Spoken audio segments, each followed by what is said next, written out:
हिंदू धर्म की कहानियां पहली नजर में थोड़ी उलझी हुई लग सकती हैं।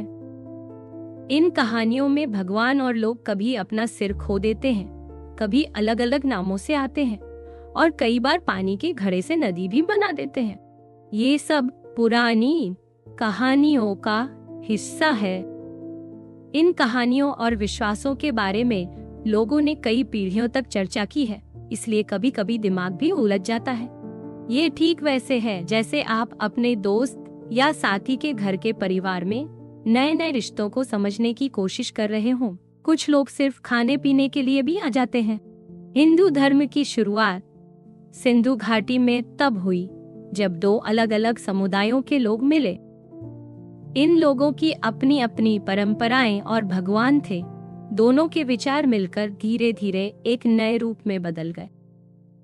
इसके बाद ब्रह्मा, विष्णु और शिव को सबसे बड़ा माना गया। ब्रह्मा को सृजनकर्ता, विष्णु को रक्षा करने वाला और शिव को संहारक व संभालने वाला माना जाता है। कुछ और भगवान भी प्राचीन कहानियों में आते हैं, जैसे इंद्र, सोम, अग्नि, वरुण। ये भगवान आज भी पूजे जाते हैं। हिंदू धर्म के 4 बड़े रास्ते माने जाते हैं: वैष्णव, शैव, शाक्त और स्मार्त। इनसे जुड़े छोटे छोटे रास्ते भी हैं। हर एक का अपना तरीका और विश्वास है। वैष्णव लोग विष्णु को सबसे बड़ा मानते हैं और रामकृष्ण को भी विष्णु का ही रूप मानते हैं। ये लोग साधारण जीवन जीते हैं, खुद को ज्यादा कष्ट नहीं देते। शैव लोग शिव को सबसे बड़ा मानते हैं। ये लोग योग और कठिन जीवन जीने पर जोर देते हैं। शाक्त लोग देवी को सबसे बड़ा मानते हैं और इन्हें देवी या शक्ति का रूप मानते हैं। देवी को शिव की साथी भी कहा जाता है। स्मार्ट लोग 5 भगवान शिव, विष्णु, सूर्य, देवी और गणेश, इन सब की पूजा एक साथ करते हैं। हिंदू धर्म की कहानियां 2 तरह की किताबों से आई हैं: श्रुति और स्मृति। श्रुति मतलब जो सुना गया। इसमें वेद, ब्राह्मण और उपनिषद आते हैं। इन्हें बिना लेखक और बिना समय के माना गया है। स्मृति मतलब जो याद किया गया। इसमें पुराण और बड़े ग्रंथ जैसे रामायण और महाभारत आते हैं। भगवद गीता भी महाभारत का ही हिस्सा है। हिंदू विचारधारा के कई रास्ते हैं: सांख्य योग, न्याय, वैशेषिक। इन्हें आस्तिक कहा जाता है। ये वेदों को मानते हैं। कुछ रास्ते ऐसे भी हैं जो वेदों को नहीं मानते, जैसे बौद्ध, जैन आदि। इन्हें नास्तिक कहा जाता है। आस्तिक रास्ते वेदों और दूसरी किताबों के साथ ही इन कहानियों में भी नजर आते हैं और कहानी की सोच बनाते हैं। इन कहानियों की असली वजह यही है कि इनके जरिए लोग अपने जीवन और सोच को समझाने की कोशिश करते हैं। जैसे रावण और उसके 10 सिर, गणेश जी और उनका चूहा, या कृष्ण की रक्षा। ये सब कहानियां असल में उन लोगों के बारे में हैं जिन्होंने इन्हें बनाया और सुनाया। इन कहानियों के पीछे छुपे प्रतीकों में हजारों सालों की परंपरा और पूजा छुपी है, जैसे कमल का फूल, कई सिर या हाथ, तपस्या। अलग अलग लोगों ने इन कहानियों को अपने अपने तरीके से बताया है, इसलिए आपको बहुत सारी अलग अलग कहानियां सुनने को मिलेंगी। जो कहानियां यहाँ सुनाई जा रही हैं, ये मेरी तरह से कही गई हैं, लेकिन इनकी असली बातों को जितना हो सके वैसे ही रखा गया। शुरुआत में सिर्फ शून्य था और ब्रह्म था। ब्रह्म रूपहीन था और उसी से सब कुछ निकला। ब्रह्म ने सबसे पहले ब्रह्मा और विष्णु को बनाया। ये दोनों सबसे बड़े भगवान माने गए। बाकी भगवान बाद में आए, लेकिन ये सबसे खास थे। विष्णु पानी पर सोए हुए थे, उनकी चमड़ी नीली थी। पानी में एक चमकता अंडा निकला जिसमें ब्रह्मा खुद बने। बहुत समय बाद ब्रह्मा उस अंडे से बाहर निकले। अंडा 2 हिस्सों में बंट गया। एक हिस्सा आसमान बना, दूसरा धरती। दोनों के अंदर ही जमीन छुपी थी, जिसे ब्रह्मा ने अपने हाथों से आकार दिया और धरती बना दी। ब्रह्मा ने दुनिया बनाकर ध्यान लगाया। ध्यान से उनके 10 बेटे पैदा हुए, जिन्हें बहुत ज्ञानी माना गया। एक और भगवान, धर्म, ब्रह्मा के सीने से निकले। एक दूसरी कहानी ये भी है कि विष्णु ने अपने लिए 4 भुजाओं वाला रूप बनाया। उनके साथ प्रकृति यानी औरत की रचनात्मक शक्ति भी जुड़ी। विष्णु के हाथों में कमल और गदा थी। समुद्र से लक्ष्मी आई, जिन्हें विष्णु ने अपनी पत्नी माना। विष्णु के नाभि से कमल निकला और उसी से ब्रह्मा प्रकट हुए। इसी से देवताओं की दुनिया शुरू हुई और दुनिया का पहला आरंभ हुआ। सृष्टि के थोड़े समय बाद ब्रह्मा और विष्णु दोनों एक मैदान में मिले। विष्णु ने आदर से ब्रह्मा का स्वागत किया। दोनों में अपने अपने गुणों को लेकर बात होने लगी। विष्णु बोले कि उनकी भक्ति सबसे ऊपर है, जबकि ब्रह्मा ने कहा कि सबको पूजा के लिए जो जगह मिली वो उन्हीं की वजह से है। इससे विष्णु नाराज हो गए। अचानक दोनों के बीच एक बहुत बड़ा चमकता हुआ खंभा आ गया, जिसकी रोशनी बहुत तेज थी। दोनों ने सिर ऊपर उठाकर उसे देखने की कोशिश की, लेकिन उसका सिरा कहीं नजर नहीं आया। दोनों हैरान रह गए कि ये कौन है जो इन सबसे बड़ा है। उन्होंने ठान लिया कि वो इस खंभे का सिरा ढूंढेंगे। ब्रह्मा ने कहा, मैं हंस बनकर आसमान में जाऊंगा और इसका छोर खोजूंगा। उनकी बाहें पंख बन गईं और चेहरा हंस जैसा हो गया। विष्णु बोले, मैं सूअर बनकर धरती के नीचे जाऊंगा और इसका छोर खोजूंगा।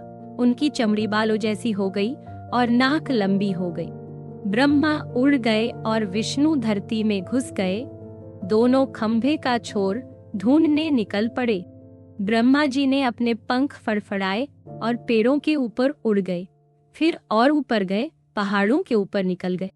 बार बार पंख मारते हुए वे आसमान में बहुत ऊपर पहुंच गए, तारों के पार चले गए, लेकिन खंभा और भी ऊपर जाता रहा। बहुत समय तक उड़ते रहे, यहाँ तक कि पंख थक गए और शरीर थक गया, पर खंभे का कोई छोर नहीं मिला। आखिरकार ब्रह्मा जी वापस उसी मैदान में लौट आए। विष्णु जी ने धरती में गहरा खोदना शुरू किया। पेड़ पौधों की जड़ों के नीचे तक गए, फिर नदियों की जड़ों के नीचे तक पहुंचे। पहाड़ों के नीचे तक खोदते चले गए, धरती के बिल्कुल नीचे तक पहुंच गए, लेकिन खंभा और भी नीचे जाता रहा। बहुत समय तक खोदते रहे, यहाँ तक कि दांत थक गए, पर खंभे का कोई छोर नहीं मिला। आखिरकार विष्णु जी भी उस मैदान में लौट आए। जैसे ही विष्णु जी ने ब्रह्मा जी को मैदान में उतरा हुआ देखा, बोले, मैंने बहुत खोदा, लेकिन खंभे का कोई छोर नहीं मिला। ये धरती में खत्म ही नहीं होता। ब्रह्मा जी बोले, मैंने भी बहुत उड़ान भरी, लेकिन खंभे का सिरा नहीं मिला। ये आसमान में भी खत्म नहीं होता। तभी खंभा हिलने लगा, धरती कांपने लगी, फिर आकाश भी कांप उठा। तभी उस खंभे से एक तेज चमकती आकृति निकली। उसकी त्वचा पर भस्म लगी थी, बाल जटाओं में थे और माथे पर तीसरी आंख थी। उसके गले में सांप लिपटा था, उसके हाथ में त्रिशूल था। ब्रह्मा जी और विष्णु जी ने उसे नमस्कार किया। यही शक्ति शिव जी के रूप में सामने आई, जो सबको खत्म करने वाले और राक्षसों के देवता माने गए। शिव जी ने काशी को अपना घर बनाया और पार्वती से विवाह किया। आगे की कहानी इसी तरह चलती है। सृष्टि के बाद ब्रह्मा जी ने अपनी बनाई दुनिया को देखा और खुश हुए। उन्होंने पानी, धरती, पहाड़, सूरज और ऋषियों को देखा, पर अभी तक किसी का जन्म माँ बाप से नहीं हुआ था। तब ब्रह्मा जी ने अपने शरीर से एक रूप निकाला जो आधा पुरुष और आधा स्त्री था। पुरुष का नाम स्वयंभू मनु और स्त्री का नाम शतरूपा था। इसी को आगे सरस्वती के नाम से जाना गया। सरस्वती के लंबे बाल थे, चेहरा शांत और खूबसूरत था। उनके हाथ में वीणा थी, जिससे वे संगीत और ज्ञान देती थीं। हन उनकी सवारी था। ब्रह्मा जी ने सरस्वती की सुंदरता देखी तो मन में इच्छा जागी कि वे उन्हें पत्नी बनाएं, पर सरस्वती तो उन्हीं के शरीर से आई थी, जैसे बेटी जैसी थी। एक दिन सरस्वती ब्रह्मा जी से मिलने आई। ब्रह्मा जी उन्हें देखने लगे। सरस्वती जैसे ही उनके पीछे गईं, तो ब्रह्मा जी के सिर के पीछे एक और सिर निकल आया, ताकि वे सरस्वती को देख सकें। सरस्वती बाईं ओर गई तो तीसरा सिर निकल आया, दाईं ओर गई तो चौथा सिर भी निकल आया, ताकि ब्रह्मा जी उन्हें हर जगह देख सके। सरस्वती इस बात से परेशान हो गई तो उन्होंने ऊपर छलांग लगाई। ब्रह्मा जी के कंधे से पांचवा सिर भी निकल आया। सरस्वती को चैन नहीं मिला। यह देखकर शिव जी नाराज हो गए। शिव जी बोले, अपनी ही बेटी का पीछा करना ठीक नहीं। ब्रह्मा जी के 4 सिर ने शिव जी की बात मानी, लेकिन 5वां सिर बुरा बोलने लगा। शिव जी ने अपनी तलवार निकाली और कहा, जो सिर बुरी बात बोले वो अब नहीं बोलेगा। इसी तरह ब्रह्मा जी का 5वां सिर अलग हो गया। बाद में ब्रह्मा जी और सरस्वती का विवाह हुआ और दोनों साथ रहने लगे। शतरूपा ने स्वयंभू मनु से शादी की और उन्हीं से पहले बच्चे पैदा हुए। यहीं से माँ बाप और बच्चों का सिलसिला शुरू हुआ। हिमालय में एक राजा रहते थे। उनकी पत्नी मेना देवी थी। दोनों शिव जी की भक्ति करते थे, लेकिन उनके मन में बस एक ही इच्छा थी कि उनके घर एक बेटी जन्म ले जो बड़ी होकर शिव जी की पत्नी बने। राजा ने कहा, काश हमारे घर ये खुशी आ जाए। मीना देवी बोली, आओ तपस्या करें, शायद शिव जी की पत्नी गौरी देवी हमारे घर बेटी बनकर आ जाए। मीना देवी ने कठिन तपस्या शुरू कर दी। कई दिन बिना खाना पीना बस ध्यान में बैठी रही। आखिरकार तीसरे दिन गौरी देवी ने उनकी तपस्या सुन ली। गौरी देवी बोली, तुम्हारी भक्ति से मैं खुश हूँ, बताओ क्या चाहती हो। मीना देवी बोली, हमें बस इतना आशीर्वाद चाहिए कि आप हमारी बेटी बनो और शिव जी की पत्नी बनो। ये सुनकर गौरी देवी ने वादा किया, मैं तुम्हारे घर बेटी बनकर आऊंगी। शिव जी दुखी होंगे, लेकिन मुझे फिर से पालेंगे। इसके बाद गौरी देवी ने अग्नि में प्रवेश कर लिया और उनका पुराना रूप खत्म हो गया। शिव जी बहुत दुखी हुए। उधर मीना देवी के घर एक बेटी पैदा हुई, जिसका नाम पार्वती रखा गया। पार्वती का पहला शब्द ही शिव था, जिससे माता पिता को समझ आ गया कि गौरी देवी ने अपना वादा निभा दिया है।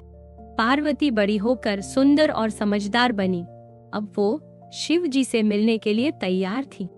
गौरी देवी के जाने के बाद शिव जी ने कई साल तक गहरी तपस्या की। वो बहुत दुखी थे। जब पार्वती शिव जी से शादी करने लायक हुई, तब भी शिव जी ध्यान में ही डूबे रहे। राजा ने ज्ञानी ऋषि से सलाह ली। ऋषि बोले, शिव जी गहरी साधना में हैं, लेकिन अगर पार्वती सच्चे मन से पूजा करेंगी तो उनकी बात शिव जी तक जरूर पहुंचेगी। पार्वती ने शिव जी को ध्यान में देखा और उन्हीं की पूजा में लग गईं। पार्वती ने दिन रात शिव जी की भक्ति की, बिना रुके पूजा करती रहीं। उनकी भक्ति से आखिरकार शिव जी ने उनकी आवाज सुन ली। शिव जी ने सोचा, यह सच्ची औरत है जो बिना थके मेरी पूजा कर रही है, शायद यही मेरी पत्नी बने। लेकिन शिव जी ने पहले पार्वती की परीक्षा लेने का मन बनाया। वे साधु के भेष में आए और सुनहरी धोती पहन ली। मंदिर में जाकर बोले, तुम बेकार ही ऐसे मंदिर में पूजा कर रही हो। पार्वती ने ध्यान नहीं दिया और पूजा करती रही। फिर उन्होंने कहा, क्या तुम बिना धन के रह सकती हो, बस राख और साधु का जीवन। पार्वती ने फिर भी ध्यान नहीं दिया, पर उनके हाथ गुस्से से कांप गए। शिव जी ने एक बार और कोशिश की। इतनी सुंदर और अमीर लड़की एक गरीब साधु से शादी क्यों करेगी, भले ही वो भगवान हो। पार्वती घूमकर बोली, मैं सिर्फ शिव जी से शादी करूंगी। शिव जी ने अपना असली रूप दिखा दिया। पार्वती खुश होकर उनके चरणों में गिर पड़ी। शिव जी ने उन्हें सहारा दिया और कहा, तुमने अपनी सच्ची भक्ति साबित कर दी है, मैं तुम्हें अपनी पत्नी बनाऊंगा। राजा और मेना देवी बहुत खुश हुए। उनकी बेटी पार्वती और शिव जी का विवाह हुआ और सभी को खुशी मिली। शिव जी अपनी पत्नी पार्वती को वेदों का ज्ञान सिखाने लगे। दोनों अपने घर के पीछे बगीचे में बैठे, फूल खिले थे और पहाड़ों से ठंडी हवा चल रही थी। शिव जी ने पार्वती को वेदों की बातें सुनानी शुरू की। एक दिन से बात शुरू हुई, फिर हफ्ता बीत गया, फिर कई महीने बीत गए। शिव जी वेदों की गहराई समझा रहे थे, मंत्र और पूजा पाठ बता रहे थे। महीने से साल हो गए, वेदों की बातें चलती रहीं, पार्वती सुनती रहीं। कई साल तक पार्वती ध्यान से सुनती रहीं। वो भजन के सुरों के साथ हल्का सा गुनगुनाती थीं। पेड़ जड़ें फैलाते रहे, पक्षी गाते रहे। लेकिन बहुत समय बाद पार्वती की आंखें थक गईं और वो जम्हाई ले बैठी। शिव जी ने नाराज होकर पूछा, क्या तुम्हें अब रुचि नहीं रही? पार्वती बोली, बस एक पल के लिए थक गई थी, अब सुन रही हूँ। शिव जी को यह अच्छा नहीं लगा। उन्होंने कहा, अब तुम धरती पर जाकर मछुआरिन बनकर जन्म लो। पार्वती हैरान रह गई और बोली, ऐसा क्या कर दिया मैंने? लेकिन शिव जी चुप रहे और गुस्से में चले गए। पार्वती ने उनकी बात मानी और एक सुंदर बच्ची के रूप में धरती पर जन्म लिया। वो पेड़ के नीचे रोने लगी। तभी एक मछुआरा उसे अपने घर ले गया। उसकी पत्नी मर चुकी थी और उसके कोई संतान नहीं थी, इसलिए वो बच्ची को पाकर बहुत खुश हुआ। शिव जी पहाड़ पर जाकर साधना में बैठ गए। कई साल बाद जब उनका ध्यान टूटा तो पार्वती उनके पास नहीं थी। उन्होंने चारों ओर तलाशा, पहाड़ों की चोटी तक गए। वहां की खूबसूरती में भी पार्वती की याद आई। शिव जी को अपनी गलती पर पछतावा हुआ। पार्वती हर दिन सुंदर होती गई। वे नाव चलाना सीख गईं। सबसे तेज नाव चलाती थीं, मछली पकड़ती थीं और अपने पिता की मदद करती। जल्दी ही उनके पिता गांव के सबसे अमीर आदमी बन गए। शिवजी कैलाश पर्वत पर अकेले बैठे रहे। पार्वती की आवाज और साथ के बिना उनका घर सूना था। वे दुखी होकर बैठ गए। उनके बाल मिट्टी में लटकने लगे। शिव जी के साथ रहने वाले नंदी बैल ने अपने मालिक की उदासी देखी। नंदी ने पूछा, क्या आप पार्वती को वापस नहीं बुला सकते? शिव जी बोले, नहीं, अब पार्वती की किस्मत है कि वो एक मछुआरे से ही शादी करेगी। शिव जी की 9 आंखों से आंसू बह निकले। उनके दुख में बादल भी हिलने लगे। नंदी बहुत दुखी हुआ और सोचा, मैं शिव जी की मदद कैसे करूं? नंदी पार्वती के गांव गया और देखा कि पार्वती अपने पिता के साथ हंसते खेलते मछली पकड़ रही है। उसने सोचा, इनकी आवाज तो कैलाश पर्वत पर होनी चाहिए, पर जब तक ये वापस नहीं आ सकती, शायद शिव जी यहाँ आकर इन्हें देख ले। नंदी ने खुद को एक बहुत बड़े व्हेल में बदल लिया। उसका शरीर 4 नावों से भी बड़ा था। जब मछुआरे नाव लेकर मछली पकड़ने गए, नंदी ने चुपके से उनकी नावों का पीछा किया। मछुआरों ने जाल फेंके तो नंदी ने अपने पंखों में जाल उलझा दिए और उन्हें तोड़ दिया। मछुआरे फिर से जाल फेंकते, लेकिन नंदी फिर से उन्हें बिगाड़ देता। मछुआरे परेशान होकर अपने चप्पू से उसे मारने लगे तो नंदी ने उनकी नाव पलट दी। आखिरकार मछुआरे हारकर बिना मछली के वापस लौट आए। अगले कई दिनों तक नंदी ने मछुआरों को खूब परेशान किया। वो उनके जाल उलझा देता, नाव पलट देता, मछलियों को भगा देता और अपनी पूंछ से पानी में बड़ी बड़ी लहरें बना दे। मछुआरे रोज खाली जाल और भूखे पेट लौटते रहे। आखिरकार उनकी शिकायत पार्वती के पिता तक पहुंच गई, जो गांव के सबसे बड़े आदमी थे। उन्होंने सबकी बात सुनी और फिर सबको चुप करा दिया।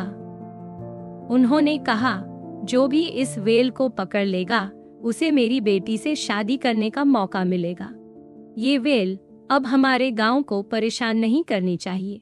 सारे मछुआरे खुश होकर नावों की ओर भागे। उन्होंने अच्छे खाने का चारा लगाया, बड़े बड़े जाल लगाए, चट्टानों के बीच जाल फैला दिए। सबने अपने अपने भाले लेकर लहरों में व्हेल को ढूंढा, लेकिन कोई भी नंदी को पकड़ नहीं पाया। नंदी उनका चारा खा जाता, जाल तोड़ देता, भाले से बच निकलता। एक एक करके सब मछुआरे हार मान गए। पार्वती के पिता को चिंता होने लगी कि गांव के लोग भूखे रह जाएंगे। उन्होंने दिन रात शिव जी से प्रार्थना की। पार्वती भी उनके पास बैठकर उनका साथ देती और जब उनके होंठ सूख जाते तो पानी देती। उन्होंने कहा, हे भगवान, हमारी मदद करो और इस चालाक व्हेल से हमें छुटकारा दिलाओ। पार्वती के पिता ने जब बहुत प्रार्थना की और थक गए तो पार्वती ने खुद धीरे से शिव जी से प्रार्थना की, हे शिव जी, पापा की प्रार्थना सुन लो। बहुत दूर कैलाश पर्वत पर बैठे शिव जी तक पार्वती की बात पहुंच गई। शिव जी ने खुशी से उसे सुना और एक जवान युवक का रूप बनाकर पार्वती के पिता के सामने आ गए। शिव जी बोले, मैं इस व्हेल को पकड़ूंगा और आपकी बेटी का हाथ मांगूंगा। पार्वती को वो युवक अच्छा लगा और वे मुस्कुरा दी। शिव जी नाव में बैठकर मछली पकड़ने वाले इलाके में पहुंच गए। नंदी ने अपने मालिक की आवाज पहचानी और पास ही तैरने लगा। शिव जी ने जब कांटा पानी में डाला, नंदी वेल बनकर उसमें फंस गया। जब शिव जी ने दिखाया कि वेल पकड़ ली है, पार्वती के पिता ने खुशी से अपनी बेटी की शादी उस युवक से कर दी। इसी तरह शिव जी और पार्वती फिर से मिल गए और नंदी भी अब शांत हो गया। शिव जी कई बार गहरे ध्यान में डूब जाते हैं। उन्हें पूरे संसार की बुराई दूर करनी होती है, इसलिए कई बार बाकी सब बातें भूल जाते हैं। एक दिन शिव जी को जाना था। उन्होंने पार्वती को गले लगाया और बोले, मैं जल्दी लौट आऊंगा, जैसे ही बुरी शक्तियों को हराकर लौटूंगा। पार्वती ने उन्हें शुभकामनाएं दी और कहा, सफल होकर जल्दी लौट आना। शिव जी साधना में चले गए। उस वक्त बुरी शक्तियां बहुत ज्यादा थीं। शिव जी को उन्हें हराने में काफी समय लगा। पार्वती ने चुपचाप इंतजार किया। फिर धीरे धीरे उनका पेट बढ़ने लगा। शिव जी नहीं लौटे तो उनके घर एक बेटा हुआ, जिसे पार्वती ने गणेश नाम दिया। उसकी एक बहन थी, अशोक सुंदरी। दोनों बच्चों के साथ पार्वती के दिन हंसी खुशी कटने लगे। कुछ साल बाद शिव जी का ध्यान टूटा और उन्होंने पत्नी को बहुत याद किया। जब बुरी शक्तियां दूर हो गईं, तो वे जल्दी जल्दी घर लौटे। घर पहुंचे तो देखा एक युवक दरवाजे पर खड़ा है।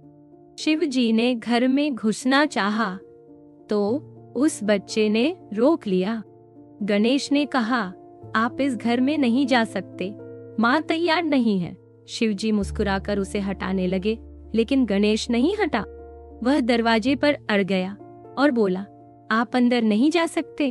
उसने हाथ बांध लिए और रास्ता रोक लिया। शिव जी ने सोचा, ये कौन है जो मुझे अपने ही घर में जाने से रोक रहा है। उन्हें पता ही नहीं था कि वे जाते वक्त पार्वती को अकेला छोड़ गए थे और अब उनका बेटा है। गणेश बोला, ये मेरा घर है और मैं आपको नहीं जानता, इसलिए आपको अंदर नहीं जाने दूंगा। शिव जी को बहुत गुस्सा आ गया और वो अपनी पत्नी को देखने के लिए जल्दी में थे। उन्होंने बिना कुछ कहे गणेश का सिर काट दिया और उसका शरीर एक तरफ फेंक दिया।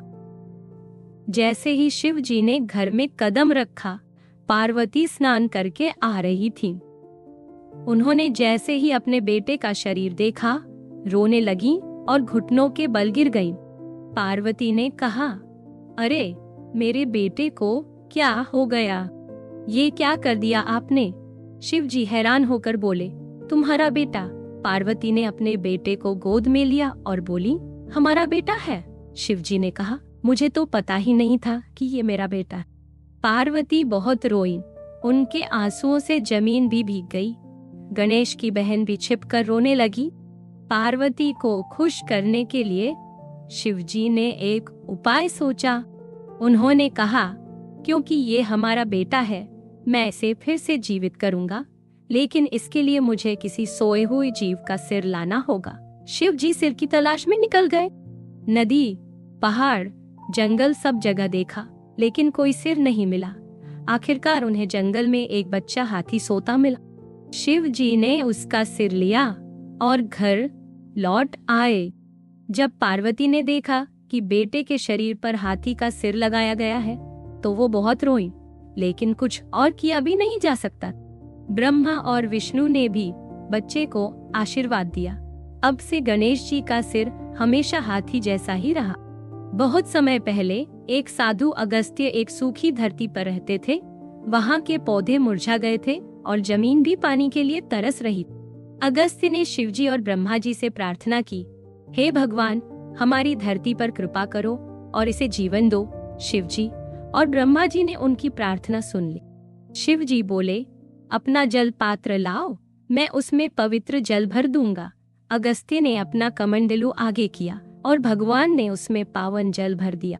अगस्त्य ने भगवान का धन्यवाद किया और नया नदी शुरू करने की जगह खोजने निकल पड़े। कई दिन तक वे सही जगह ढूंढते रहे। कहीं पहाड़ बहुत ऊंचे थे, कहीं घाटियां बहुत गहरी थीं। आखिरकार वे कूर की पहाड़ियों पर पहुंचे और एक चट्टान पर बैठ गए। वहां उन्होंने कमंडलू गोद में रख लिया। थोड़ी देर बाद एक छोटा बच्चा वहां आया। अगस्त्य बोले, बेटा, क्या तुम मेरा कमंडलू पकड़ लोगे जब तक मैं वापस आऊं? बच्चा मुस्कुराया और बोला, हाँ, मैं ध्यान रखूंगा। अगस्त्य ने समझाया, इसमें पवित्र जल है, इसे गिराना मत। बच्चा बोला, आप निश्चिंत रहें, मैं संभाल लूंगा। अगस्त्य चले गए। वो बच्चा असल में गणेश था। उसने सोचा यही जगह नदी के लिए सबसे सही है। उसने कमंडलू नीचे रख दिया। जब अगस्त्य लौटे तो देखा बच्चा चुपचाप बैठा है और कमंडलू जमीन पर रखा है। अगस्त्य नाराज हो गए, बोले, तुमने पवित्र जल का ध्यान नहीं रखा। देखो, एक कौवा आ रहा है, पानी गंदा कर देगा। उन्होंने कौवे को उड़ाने की कोशिश की। कौवे ने कमंडलू में चोंच मारी और उड़ते उड़ते कमंडलू को गिरा दिया। पवित्र जल गिरते ही वहां से नदी बहने लगी और पहाड़ों से नीचे चली गई। इसी तरह कावेरी नदी का जन्म हुआ, जिसे अगस्त्य ने मांगा, शिवजी ने दिया, गणेश ने रास्ता दिखाया और कौवे ने बहा दिया। एक खास त्योहार के दिन कुबेर ने अपने घर बड़ा भोज रखा। सब मेहमानों के लिए रेशमी कपड़े रखे गए। खाने में तरह तरह के स्वादिष्ट पकवान बने थे। कई बड़े लोग आए, सबकी खूब खातिरदारी हुई। शिवजी और पार्वती खुद तो नहीं आ पाए, लेकिन उन्होंने अपने बेटे गणेश को भेज दिया। कुबेर को अपनी अमीरी पर बड़ा घमंड था। सब मेहमान खाने पर बैठे और सभी खाना देखकर खुश हो गए। कोई किसी चीज की तारीफ कर रहा था, कोई कुछ खा रहा था, हंसी मजाक चल रहा था। गणेश जी ने राजमा, नान, समोसा, तंदूरी, पानी पूरी, पालक पनीर सब कुछ तेजी से खा लिया। देखते ही देखते सारी प्लेटें खाली हो गई। बाकी मेहमान बस देखते रह गए। गणेश जी सब कुछ खाते जा रहे थे। उन्होंने थालियां, नैपकिन, मेजपोश, यहाँ तक कि मोमबत्तियां और नाचने गाने वाले तक खा लिए। आखिरकार कुबेर खुद भी उनकी पेट में चले गए। कुबेर घबरा गए और बोले, कृपा करो गणेश जी, हमारे लोगों को छोड़ दो। लेकिन गणेश जी रुके नहीं। उन्होंने गद्दे, पर्दे, मोमबत्तियां, यहाँ तक कि पानी का कलश तक सब कुछ निगल लिया। पूरी नगरी डर से कांपने लगी। कुबेर डर कर भागे और सीधा कैलाश पर्वत शिवजी के पास पहुँचे। वहाँ शिवजी और पार्वती बहुत साधारण खाना खा रहे थे। कुबेर शिवजी के पैरों में गिर पड़े और बोले, गणेश जी की भूख से मेरी नगरी तबाह हो रही है, मेरी मदद करो। शिवजी मुस्कुराए और चुपचाप अपनी थाली से कुछ भुने हुए अनाज उठाए और कुबेर के साथ चल पड़े। वहां पहुंचकर शिवजी ने वो अनाज गणेश जी को खाने के लिए दे दिए। गणेश जी ने जैसे ही वो अनाज खाया, उनकी भूख शांत हो गई और वो चुपचाप जमीन पर बैठ गए। कुबेर ने सिर झुका लिया और बोला, मुझे माफ कर दो शिवजी, मैंने बस अपनी दौलत देखी, लोगों की भलाई नहीं सोची। इस तरह गणेश जी ने कुबेर का सारा भोज खत्म कर दिया और कुबेर को अपनी गलती का एहसास हुआ। एक बार जब गणेश जी छोटे थे, उन्होंने एक गांव में एक कमजोर सी बिल्ली देखी। गणेश जी ने बिल्ली से खेलना चाहा, लेकिन बिल्ली डर के मारे छुप गई। गणेश जी ने उसे पकड़ लिया, उसकी पूंछ पकड़कर हवा में घुमाया, बार बार उसे ऊपर फेंक कर देखा कि वो कितनी बार अपने पैरों पर उतरती है। धीरे धीरे बिल्ली थक गई और उसे चोट भी लग गई। गणेश जी खेलकर घर लौट आए और माँ को ढूंढने लगे। घर के अंदर देखा तो माँ कहीं नहीं दिखी। आखिरकार वो घर के एक कोने में बैठी मिली और उनके शरीर पर नीले निशान थे। गणेश जी दौड़कर माँ के पास पहुंचे और बोले, माँ आपको क्या हुआ? पार्वती ने दुखी होकर कहा, बेटा जब तुमने मुझे हवा में फेंका तो मुझे चोट लग गई। गणेश जी हैरान हुए, बोले, माँ मैंने तो आपको नहीं फेंका, मैं तो बस अभी आया हूँ। पार्वती बोली, जो बिल्ली थी वो मैं ही थी, वो मैं ही। तुमने मेरी पूंछ खींची, मुझे गिराया, चोट दी। पार्वती ने गहरी सांस ली। गणेश जी का सिर शर्म से झुक गया। उन्होंने माँ से माफी मांगी और कहा, अब समझ में आया कि दूसरों को दुख देने से खुद भी दुख होता है। गणेश जी की आंखों से आंसू बहने लगे। पार्वती ने उन्हें समझाया और रसोई में ले जाकर उन्हें खाना दिया। इस तरह गणेश जी ने दया और करुणा का पाठ सीखा। गणेश जी और उनके भाई कार्तिकेय में हमेशा होड़ लगी रहती थी। दोनों देखते कि कौन ज्यादा ऊंचा कूद सकता है, कौन ज्यादा दूर पत्थर फेंक सकता है, कौन सबसे लंबा है। एक दिन भगवानों ने दोनों को एक खास फल दिया। जो बहुत स्वादिष्ट था। दोनों उसे पाना चाहते थे। कार्तिकेय बोला, ये मेरा है, मैं सबसे ज्यादा भूखा हूँ। गणेश जी बोले, ये मेरा है, मैं सबसे बड़ा हूँ, मुझे ज्यादा चाहिए। दोनों लड़ने लगे। माता पिता ने बीच बचाव किया। शिव जी बोले, तुम दोनों फल बांट सकते हो, लेकिन अगर नहीं बांटना है तो जो बच्चा सबसे पहले दुनिया के 3 चक्कर लगा लेगा उसे ये फल मिलेगा। कार्तिकेय हंसते हुए अपने मोर पर बैठ गया और आसमान में उड़ गया। गणेश जी ने अपने छोटे से चूहे को बुलाया और उस पर चढ़ गए। चूहा छोटा था, गणेश जी भारी, थोड़ी ही दूर जाकर थक गया, बार बार रुकना पड़ा। रास्ते में कार्तिकेय उड़ता हुआ बहुत आगे निकल गया। गणेश जी दुखी हो गए कि अब फल नहीं मिलेगा। जैसे ही घर पहुंचे, देखा माँ पापा गेट पर खड़े हैं। गणेश जी के मन में एक विचार आया। वो बोले, माँ पापा, क्या मैं आपके 3 चक्कर लगा सकता हूँ, क्योंकि आप ही मेरी असली दुनिया हो। पार्वती मुस्कुरा दी। शिव जी ने सिर हिला दिया। गणेश जी ने चूहे पर बैठकर माता पिता के 3 चक्कर लगाए। तभी कार्तिकेय फिर से मोर पर उड़ते हुए पहुंचे। शिव जी ने गणेश जी को फल दे दिया और उनकी समझदारी की तारीफ की। कार्तिकेय दुखी होकर बस देखते रह गए और गणेश जी ने फल खा लिया। इस तरह गणेश जी को उनकी समझदारी का इनाम मिला।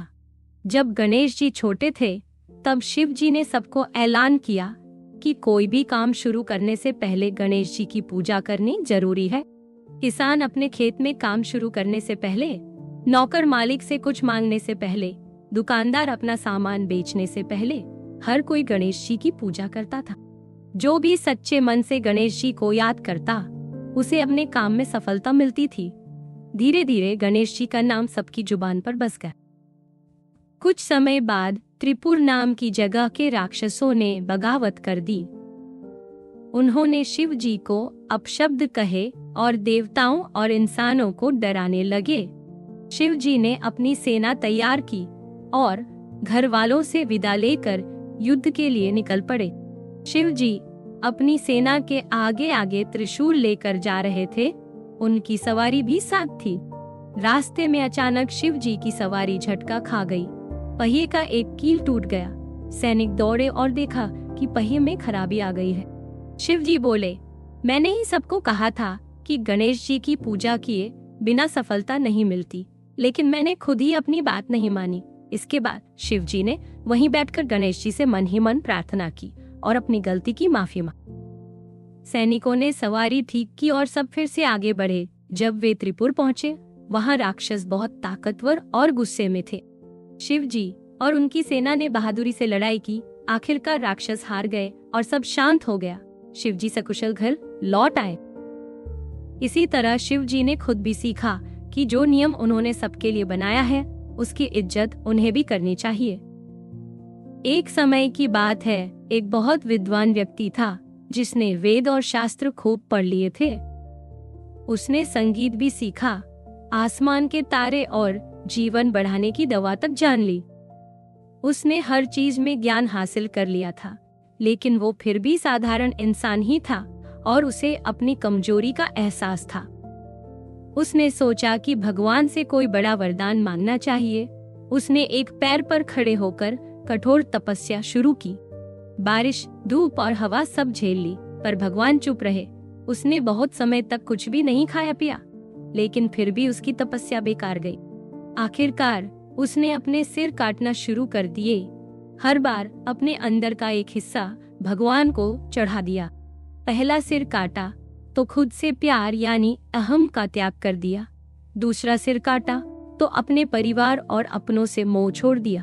तीसरा सिर काटा तो अपने आप की परफेक्ट छवि को भी छोड़ दिया और पछतावा किया। चौथा सिर काटे तो गुस्से को छोड़ दिया। पांचवा सिर काटा तो जलन और नफरत का त्याग किया। छठा सिर काटा तो डर छोड़ दिया। सातवां सिर काटा तो जलन को छोड़ दिया। आठवां सिर काटा तो लालच को त्याग दिया। नौवां सिर काटा तो कामना को छोड़ दिया। 10वां सिर काटा तो सुस्ती और आलस्य का त्याग कर दिया। आखिर में उसके पैरों के पास 10 सिर पड़े थे। वो खुद थक कर बैठ गया। तब ब्रह्मा जी उसके पास आए और बोले, रावण, मैं तुम्हारी तपस्या और बलिदान से खुश हूँ। क्या वरदान चाहिए? रावण बोला, मुझे वेद शास्त्र से बहुत ताकत मिली, लेकिन मैं अब भी कमजोर हूँ। मुझे अमर बना दो और भगवान जैसा शक्तिशाली बना दो। ब्रह्मा जी ने कहा, तुम्हारा तप गहरा है, लेकिन अमरता मैं नहीं दे सकता। लेकिन मैं तुम्हें आशीर्वाद देता हूँ कि न कोई देवता न कोई राक्षस तुम्हारा कुछ बिगाड़ सकेगा। रावण ने इस वरदान को स्वीकार किया। उसके 10 सिर दोबारा उगाए और पहले से भी मजबूत हो गए। उसके कंधों से नई भुजाएं भी निकल आईं। अब रावण असुरों का राजा बन गया और धरती आसमान में उसका डर फैल गया। रावण, जो राक्षसों का राजा था, पूरी दुनिया में आतंक फैलाने लगा था। उसने इंसानों पर हमला किया, लोगों को मार दिया और उनकी दौलत और जमीन छीन ली।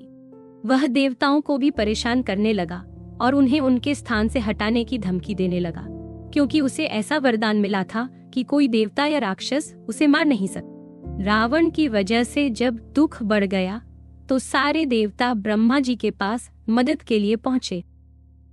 इंद्रदेव बोले, रावण ने हमारे लोगों और मंदिरों को नष्ट कर दिया है। वो अब स्वर्ग को भी खतरे में डाल रहा है।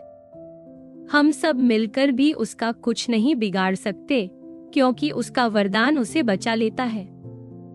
अब हमें क्या करना चाहिए? ब्रह्मा जी भी अपने बनाए जीवों के दुख से दुखी थे। उन्होंने कहा, सच है, रावण बहुत बुरा कर रहा है और उसे वरदान का गलत फायदा मिल रहा है। लेकिन उसका वरदान है कि उसे न कोई देवता न कोई राक्षस मार सकता है। लेकिन एक इंसान जो औरत के पेट से जन्मा हो, उस पर यह नियम नहीं लागू होता। सभी देवताओं को उम्मीद की किरण दिखी। तभी विष्णु भगवान आए। उनके हाथ में गदा और चक्र था और वे पीले वस्त्र पहने थे। सब देवताओं ने उनका स्वागत किया। विष्णु भगवान ने पूछा, मुझे क्यों बुलाया गया है? क्या काम है? देवताओं ने सारी परेशानी बताई। विष्णु भगवान बोले, मैं खुद धरती पर इंसान के रूप में जन्म लूंगा और रावण का अंत करूंगा। सारे देवता खुश हो गए। उन्हें यकीन था कि विष्णु भगवान उन्हें रावण से बचा सकते हैं। उसी समय देवताओं को खबर मिली कि एक बड़े राजा दशरथ भगवान ब्रह्मा से संतान के लिए वर मांग रहे हैं। ब्रह्मा जी ने कहा, विष्णु भगवान दशरथ के घर जन्म लेंगे और उनकी 4 संतान होंगी। यही संतान रावण और उसकी सेना का अंत करेंगी। विष्णु भगवान ने सहमति जताई। देवताओं ने राजा दशरथ को खबर भेजी।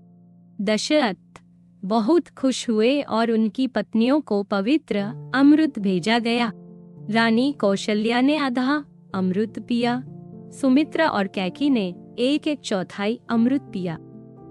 इस तरह रानी कौशल्या के घर श्री राम का जन्म हुआ, जो दुनिया के लिए उम्मीद और शक्ति का नाम बन गए। राम, दशरथ और कौशल्या के बेटे युद्ध और ज्ञान में माहिर हो गए थे। जब राजा दशरथ को तय करना था कि उनके बाद कौन राजा बनेगा, मंथरा ने कैकी के मन में डर और गलत बातें भर दी।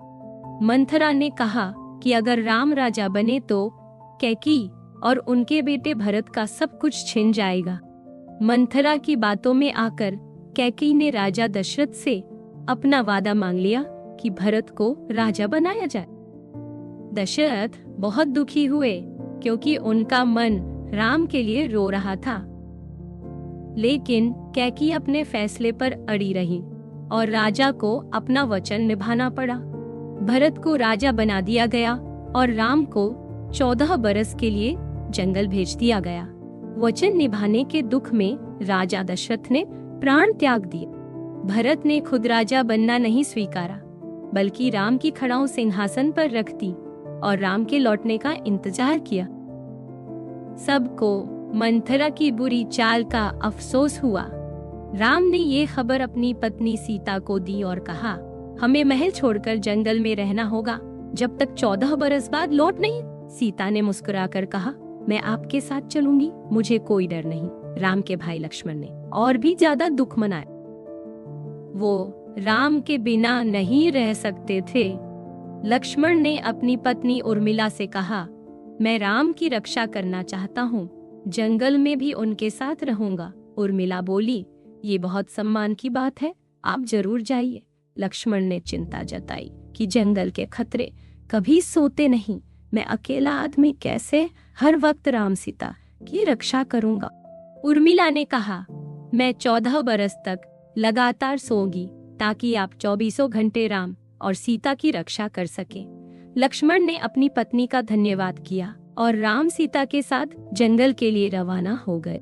14 बरस तक लक्ष्मण ने राम और सीता की सेवा और रक्षा की। जंगल, संकट और युद्ध सब में साथ दिया।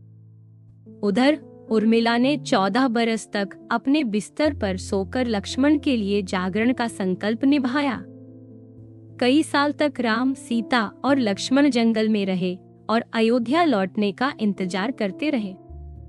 वो जंगल से फल फूल लाते, पत्तों से टोकरियां बनाते और हर दिन राम सीता एक दूसरे के साथ खुश रहते। रात को लक्ष्मण पहरा देते, उनका दोस्त जटायु भी उनकी मदद करता। एक दिन सीता पानी भरने गईं तो उन्होंने एक अजीब हिरन देखा। उसके सींग चमक रहे थे और उसकी चमड़ी पर सोने जैसी चमक थी। सीता ने राम से कहा, देखो वो सुनहरा हिरन कितना सुंदर है, मुझे वो चाहिए। राम ने हिरन को देखा लेकिन उन्हें कुछ अजीब लगा। लक्ष्मण ने भी कहा, मुझे भी ये हिरन ठीक नहीं लग रहा, इसमें कुछ गड़बड़ है। लेकिन सीता ने जिद की कि उन्हें वो हिरन चाहिए। राम सीता की खुशी के लिए हिरन पकड़ने को तैयार हो गए। उन्होंने लक्ष्मण से कहा, तुम यहीं रहो, मैं जल्दी लौट आऊंगा। लक्ष्मण ने कहा, मैं आपके साथ चलना चाहता हूँ, मुझे डर है। लेकिन राम बोले, अगर मैं चला गया और तुम भी चले गए तो सीता अकेली रह जाएगी। राम हिरन के पीछे जंगल में चले। हिरन बार बार झाड़ियों के पीछे भागता गया। राम उसके पीछे जाते रहे। आखिरकार राम ने हिरन पर तीर चलाया और हिरन गिर पड़ा। लेकिन पास जाने पर वो असली हिरन नहीं बल्कि राक्षस मारीच निकला। मरते समय मारीच ने राम की आवाज में चिल्लाकर कहा, लक्ष्मण, सीता। सीता ने राम की आवाज सुनी और घबरा गई। उन्होंने लक्ष्मण से कहा, जल्दी जाओ, देखो राम को क्या हुआ है। लक्ष्मण ने कहा, राम के पास धनुष है, उन्हें कोई नुकसान नहीं पहुंचा सकता। लेकिन सीता ने जोर देकर कहा, अगर जल्दी नहीं गए तो मैं अपने पति को खो दूंगी। अब सीता अकेली रह गई। उन्होंने भगवान से प्रार्थना की कि राम और लक्ष्मण सही सलामत लौट आए। तभी वहां एक भिखारी आया और सीता से भीख मांगी। सीता ने घर के अंदर से भिक्षा लाकर दी, लेकिन भिखारी ने उनका हाथ पकड़ लिया। असल में वो भिखारी कोई और नहीं, रावण था। उसने सीता को पकड़कर अपने उड़ने वाले रथ में बैठा लिया और बोला, अब तुम मेरी पत्नी बनोगी, न कि किसी ऐसे आदमी की जो तुम्हारी रक्षा भी ना कर सके। सीता चिल्लाई, राम। लक्ष्मण, रावण सीता को लेकर आकाश में उड़ गया। जटायु ने रोकने की कोशिश की, लेकिन रावण ने उसे घायल कर दिया। सीता रोती रही और रावण उन्हें लंका ले गया। राम लक्ष्मण बहुत दुखी हुए और सीता को खोजते रहे। इस तरह मारीच की चाल और रावण की साजिश ने सीता का हरण करा दिया। सीता के अपहरण से सब बहुत दुखी थे। जंगल के पक्षी सीता की सुंदरता और उसके दुख की बातें करते थे। राम ने सीता को ढूंढने के लिए बंदरों और भालुओं की मदद ली। हनुमान भी राम की मदद करने आए। आखिरकार हनुमान ने ही सीता को रावण की लंका में कैद पाया। हनुमान ने राम की सेना के साथ खड़े होकर लंका के पार देखा, जहां सीता बंद थी। राम बहुत परेशान थे क्योंकि समुंदर उनके और सीता के बीच आ गया था। हनुमान ने सोचा, काश मैं सीता के पास उड़कर जा पाता। तभी भालू राजा जाम्बवन ने हनुमान को याद दिलाया, तुम हवा के बेटे हो, तुम्हारे पास उड़ने की ताकत है, लेकिन बचपन में ऋषियों के श्राप के कारण तुम भूल गए। अब हनुमान को अपनी असली ताकत याद आ गई। वो समुद्र पार एक ही छलांग में लंका पहुंच गए। हनुमान ने लंका में बहुत जगह सीता को ढूंढा, लेकिन कहीं नहीं मिली। जब वे बगीचे में पेड़ से पेड़ कूदते हुए पहुंचे तो रोने की आवाज सुनी। वहां उन्होंने सीता को बहुत दुखी और कमजोर हालत में पाया, जो राम को याद करके रो रही थी। हनुमान का दिल पसीज गया। उन्होंने सीता को दिलासा दिया और राम की दी हुई अंगूठी दी। ताकि सीता को यकीन हो जाए कि वे राम के संदेशवाहक हैं। सीता ने अंगूठी देखी और रोते रोते मुस्कुराई। तभी राक्षस पहरेदार वापस आ गए और हनुमान से लड़ने लगे। हनुमान ने खूब बहादुरी से लड़ाई की, लेकिन आखिर में उन्हें पकड़कर रावण के दरबार में ले जाया गया। रावण ने हनुमान को देखकर पूछा, तुम कौन हो? क्या इंद्र का जासूस बनकर आए हो? हनुमान ने बहादुरी से कहा, मैं राम का दूत हूँ, जिन्होंने तुमसे अपनी पत्नी को लौटाने के लिए कहा है। अगर तुमने सीता को नहीं लौटाया तो राम तुम्हारा अंत कर देंगे। रावण ने गुस्से में हनुमान की पूंछ में आग लगवाने का हुक्म दिया। राक्षसों ने हनुमान की पूंछ में कपड़ा लपेटकर उसमें आग लगा दी और उन्हें पूरी लंका में घुमाया। लेकिन सीता की प्रार्थना के कारण आग हनुमान को जला नहीं पाई। हनुमान ने अपनी पूंछ को और लंबा कर लिया और जलती हुई पूंछ से लंका के घरों में आग लगा दी। सारा शहर जल उठा, लेकिन सीता का कक्ष सुरक्षित रहा। आखिर में हनुमान ने अपनी पूंछ को समुद्र में डुबोकर आग बुझा दी और लंका को जलाकर राम का संदेश रावण तक पहुंचा दिया। हनुमान जब लौटे तो राम को बताया कि उन्होंने लंका में क्या देखा और क्यों वहां से धुआं उठ रहा है। उन्होंने राम को भरोसा दिलाया कि सीता ठीक है, लेकिन रावण किसी भी हाल में उन्हें नहीं छोड़ेगा। राम दुखी थे, लेकिन उनके साथी भालू और बंदर न्याय की मांग कर रहे थे और लंका की जली हुई हालत देखकर राम को थोड़ी ताकत मिली। राम ने कहा, हमें सीता को बचाना होगा, लेकिन ये समुंदर कैसे पार करें? हमारे पास न नाव है, न तैरकर जा सकते हैं। लक्ष्मण ने कहा, वरुण देव से प्रार्थना कीजिए, शायद वो रास्ता बना दे। राम ने बहुत प्रार्थना की, लेकिन वरुण डर के कारण उनकी नहीं सुनी। आखिर में वरुण ने अपनी सेना के एक शिल्पकार नल को भेजा, जो पुल बना सकता था। नल के निर्देश पर सबने पेड़ और बड़े बड़े पत्थर समुद्र में डालने शुरू किए। भालू पत्थर फेंकते और बंदर पेड़ उखाड़कर समुद्र में डालते गए, लेकिन एक दिन गुजरने के बाद भी पुल आगे नहीं बढ़ा। लक्ष्मण को शक हुआ और बोले, यहाँ कुछ गड़बड़ है, पानी के नीचे कुछ हलचल हो रही है। हनुमान ने कहा, मुझे नीचे भेजिए, मैं पता लगाता हूँ। हनुमान समुद्र में गहराई तक गए। उन्होंने देखा कि कुछ जलपरियां नीचे से पत्थर हटाती जा रही थी और उनमें से एक बहुत सुंदर जलपरी उन्हें सब संभाल रही थी। हनुमान को गुस्सा आया और वो तेजी से उस सुंदर जलपरी की ओर बढ़े, लेकिन जैसे ही वो उसके करीब पहुंचे, वो उसकी खूबसूरती देखकर कुछ पल को सब भूल गए और बोले, तुम कौन हो? जलपरी ने जवाब दिया, मैं सुवर्णमच्छा हूँ, रावण की बेटी। हनुमान को अपना काम याद आया और उन्होंने कहा, तुम्हारे पिता ने राम की पत्नी को बंदी बना रखा है, हम उन्हें बचाने के लिए ये पुल बना रहे हैं। सुवर्णमच्छा को अपने पिता के काम पर दुख हुआ और उसने पुल बनने में मदद देने का वादा किया। उसकी सारी जलपरियों ने जो पत्थर हटाए थे उन्हें वापस रख दिया और अब पुल आगे बढ़ने लगा। कुछ समय बाद हनुमान वापस लौटे, लेकिन जाने से पहले सुवर्णमच्छा ने कहा, हे वायु के पुत्र, अब मैं और मेरी सहेलियां इस पुल की रक्षा करेंगी ताकि कोई और इसे न रोके। हनुमान ने सुने। फिर 5 दिन बाद पुल लंका तक पहुंच गया और पूरी सेना उस पर चलकर लंका पहुंच गई। इसी तरह राम सेतु बना, जिसमें रावण की बेटी सुवर्णमच्छा की भी मदद रही। जब भालू और बंदर लंका पहुंचे तो उन्होंने लंका की दीवारों पर जोर जोर से मुक्के मारे। रावण हंसते हुए बोला, मुझे इन बंदरों से डर नहीं लगता, मैं सीता को नहीं छोड़ूंगा, चाहे इसके लिए लंका ही क्यों न बर्बाद हो जाए। उसके सेनापति और मंत्रियों ने दीवारों पर हो रहे हमले देखे तो डर गए।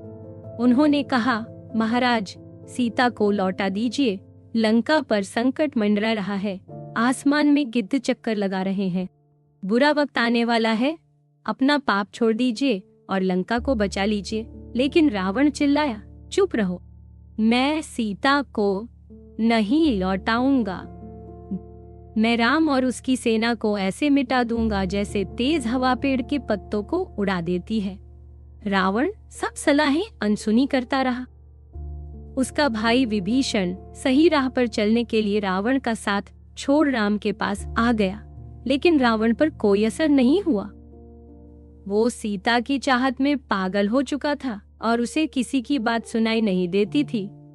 जब बाहर की सेना ने युद्ध के लिए ललकारा तो रावण ने भी जवाब देने की तैयारी कर ली। उसने अपने सबसे ताकतवर योद्धाओं को भेजा।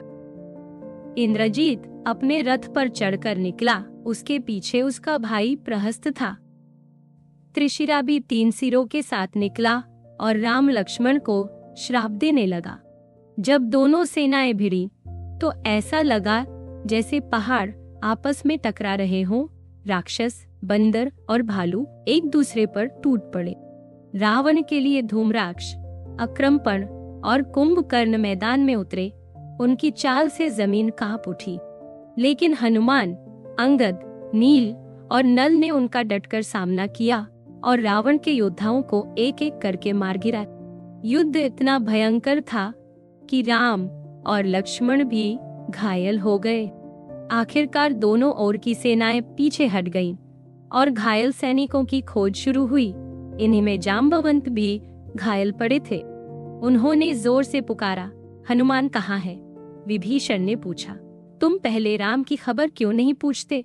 जाम्बवंत बोले, अगर मैं घायल हुआ हूँ तो राम और लक्ष्मण भी जरूर घायल होंगे और उन्हें सिर्फ हनुमान ही बचा सकता है। तब हनुमान को बुलाया गया। उन्होंने आकर पूछा, राजा आप क्या चाहते हैं? अगर मैं मदद कर सकता हूँ तो जरूर करूँगा। जाम्बवंत ने कहा, हिमालय में महोदय नाम का एक पहाड़ है जहाँ अमूल्य औषधियाँ मिलती हैं।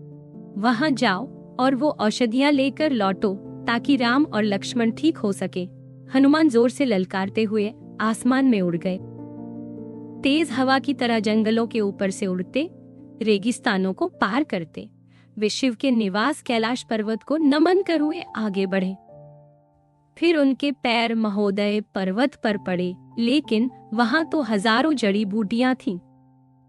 कौन सी औषधि राम लक्ष्मण को ठीक कर सकती है, ये उन्हें समझ नहीं आया। वो एक एक फूल को सूंघते हुए बोले, अयोध्या का राजकुमार तकलीफ में है और मैं उसकी मदद नहीं कर पा रहा। उन्होंने पहाड़ से प्रार्थना की, लेकिन कोई जवाब नहीं मिला। तब हनुमान ने कहा, अगर तुम मेरी मदद नहीं करोगे तो मैं तुम्हें ही साथ ले जाऊंगा। फिर उन्होंने पहाड़ का एक हिस्सा उठाया और थाल की तरह थाम लिया। जंगल और रेगिस्तान पार करते हुए जब वो लंका के ऊपर पहुंचे तो उस पर्वत से उठती हवा ने राम और लक्ष्मण के घाव भर दिए। जाम्बवंत और बाकी घायल सैनिकों को भी शक्ति मिल गई। सबने हनुमान की बहादुरी की खूब तारीफ की। इसी तरह राम और लक्ष्मण की जान बची और महोदय पर्वत का एक हिस्सा लंका तक लाया गया। लंका के सारे बड़े योद्धा एक एक करके हार गए। रावण के रिश्तेदार राम के तीरों से मारे गए। उसके बेटे लक्ष्मण की भालों से गिर पड़े। जब इंद्रजीत भी हार गया तो रावण का गुस्सा फूट पड़ा। उसने अपने महल की सजावट फाड़ दी, सोना और जवाहरात फेंक दिए। गुस्से में उसने अपनी तलवार और कवच पहन लिए और सीता को मारने निकल पड़ा, उसी सीता के लिए जिससे वो इतना कुछ झेल चुका था। रास्ते में उसका एक मंत्री मिला और बोला, राजन, अभी भी समय है, राम और लक्ष्मण जिंदा हैं, आप उनका सामना करके अपने बेटे और रिश्तेदारों की मौत का बदला ले सकते हैं। ये सुनकर रावण का गुस्सा सीता से हटकर राम पर आ गया। वो बोला, ये मेरे लंका की जमीन को अपने पैरों से अपवित्र कर रहे हैं, अब मैं खुद इन्हें खत्म करूंगा। फिर रावण का रथ आग की लपट की तरह निकल पड़ा। भालू और बंदर डर गए। राम ने उसे आते देखा और मैदान के बीच से आवाज लगाई, रावण, तूने मेरी पत्नी को जो छीन लिया उसी पाप की सजा तुझे आज मिलेगी। लेकिन तेरे गुनाह इससे भी ज्यादा हैं। तूने साधुओं और देवताओं को भी सताया है। अब तुझे हिसाब देना होगा और वो बहुत जल्दी होगा। रावण हंसते हुए बोला, मुझे किसी देवता या भगवान से डर नहीं। सीता को मैंने लिया क्योंकि वो अकेली थी और उसकी रक्षा करने वाला कोई नहीं था। वो अब मेरी है। राम का दिल दुख और गुस्से से भर गया, लेकिन उन्होंने शांति से जवाब दिया, मैं कोई देवता नहीं, एक इंसान हूँ जिसकी पत्नी तूने छीनी है। जब तू उसे लौटाने को तैयार नहीं है तो अब मैं तुझे खत्म करूंगा और खुद उसे वापस लाऊंगा। रावण का दिल कांप गया। उसे समझ आया कि कैसे वो अपनी घमंड में फंस गया, लेकिन अब भी वो पीछे हटने को तैयार नहीं था। वो बोला, आजा, और अपनी मौत को गले लगा। रावण अपने रथ पर चढ़ा और रथवान को कहा कि राम को कुचल दो। तभी हनुमान राम के पास आकर बोले, अगर आप चाहे तो मेरी पीठ पर बैठकर युद्ध कीजिए ताकि ये दोनों बराबरी से लड़ सके। राम ने उन्हें आशीर्वाद दिया और हनुमान की पीठ पर चढ़कर युद्ध के लिए निकल पड़े। युद्ध से लंका कांप उठी। दोनों तरफ से दिव्य अस्त्र चलने लगे। राम के तीर रावण के सिरों को काटते रहे और रावण की तलवार राम का सीना खोजती रही। लेकिन जितने सिर कटते उतने ही वापस उगाते और रावण लड़ता रहा। हनुमान, जो थक चुके थे, बोले, राजकुमार, याद कीजिए, रावण की अमरता की बूंद उसके नाभि में छुपी है और उसे सिर्फ एक इंसान ही नष्ट कर सकता है। तब राम ने अपना सबसे शक्तिशाली तीर उठाया।